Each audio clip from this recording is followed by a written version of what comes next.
একটি বিশেষ বৈশিষ্ট্য যে কাবাতুল্লাহ শরীফ কাল হাসরের ময়দানে শাফাত করবে। কাবা আরজ করবে, হে আল্লাহ তাআলা, তুমি আমার প্রতিবেশী দাফনকৃত মুমিনদের পক্ষে আমার শাফাত কবুল করো। এতে কাবা শরীফ একটি আওয়াজ শুনতে পাবে, আমি তোমার আবেদন কবুল করেছি।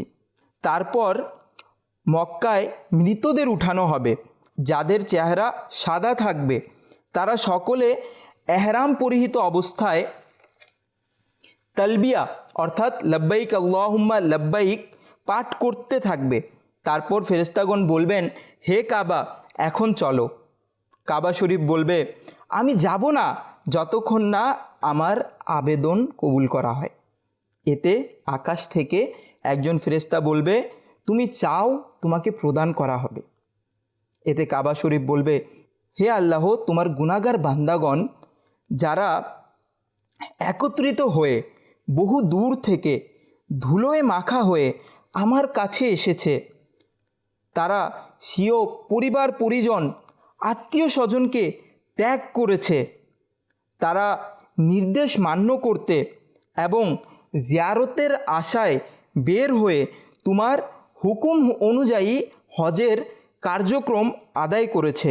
সুতরাং আমি তোমার কাছে প্রার্থনা করছি যে তুমি তাদের পক্ষে আমার শাফাআত কবুল করো।